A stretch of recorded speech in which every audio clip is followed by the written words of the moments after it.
Hello and welcome back to Emily Cat 176. As you can see, the heat wave has finished. There are still fires out of control in the state, but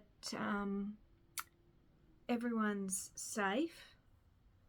There were 3 people that were missing, but they were found safe, so that's the main thing.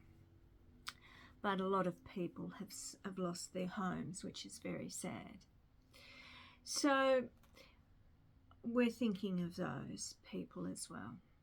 But on the weekend, I was meant to see something, and I was going to be talking about that today. And I knew that there was trouble with the trains yesterday. When was it? Saturday. I knew there was trouble with the trains. They were being replaced by buses and typical. So I allowed a bit extra time, but then someone told me about a different way of getting into the city, which I tried. It took even longer. So I got into Flinders Street station, and then I had to get a tram up because where I was going is a private museum.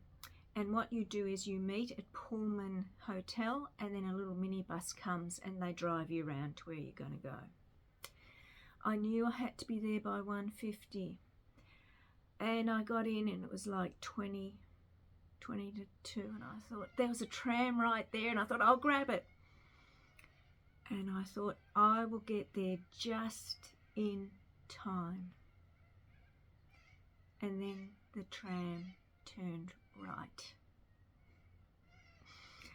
I don't live in a city now, so I'm not familiar with the trams. I know the tram numbers where I used to live. I used to live in Kew and around Camberwell and places like that. I knew those trams. I don't know these trams. And I got on a number 70, Wattle Park. Now, I'm not sure where Wattle Park is.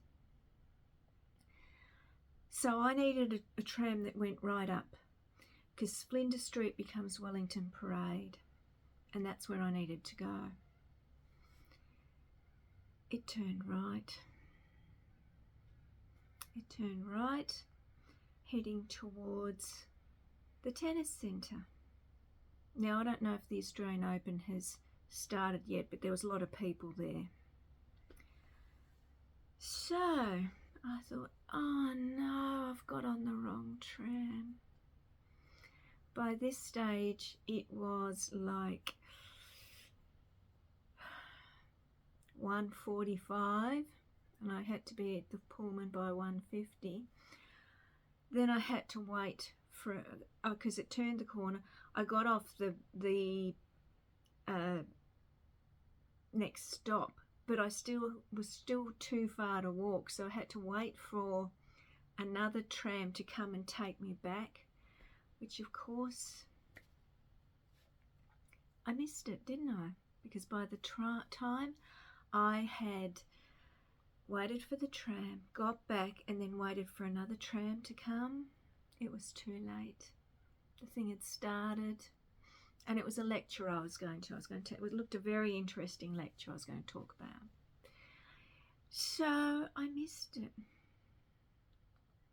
which I feel a bit annoyed about because I was looking forward to it. But the way I look at it, because I was going to a private museum, so yes, I've lost my money with the ticket, but at least my money is going to keep that museum going. That's how I see things like this. On Saturday, I was kicking myself that I had got on the wrong tram. So for anyone if you're in Melbourne and you're getting a tram, if you get number 70, it turns right to somewhere called Wattle Park.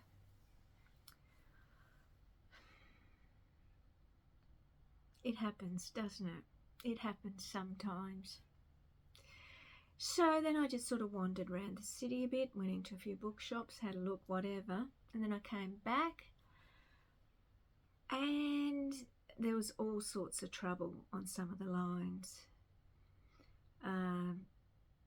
cancellations everywhere, buses replacing trains. So it was quite a frustrating day. But as I said, that's what happens sometimes, isn't it? Especially when if you're like me, you don't drive and you're relying on public transport. Because I also thought, oh, if only I had left earlier. But I did leave earlier than I normally would. But I think on Saturday I needed to leave even earlier. Hindsight's a wonderful thing, isn't it? So hopefully I will see another lecture. This one just looked really interesting and I did want to attend it, but that's life, isn't it? So that's it for Monday. I can't tell you about what I saw because I didn't see anything. I saw the tennis centre because it went right. And if you know Melbourne, the MCG, tennis centre, soccer stadium are all in the one area. And I know there is a tram that goes along where the tennis is. Before Saturday, I'd never been on a tram that did that, but this one did. So that's it for Monday. Quite a frustrating day, and it was very hot. It was very, very hot. But as I said, everyone's safe, and that's the main thing at the moment. I hope you all had a look at Raffy the cat. He was the most beautiful boy. He was a lovely, loving cat, Raffy. And just like Donald, he wanted to be on the video. So enjoy your week. I will be back on Friday talking about another book, and I will see you then. So enjoy your week. Bye.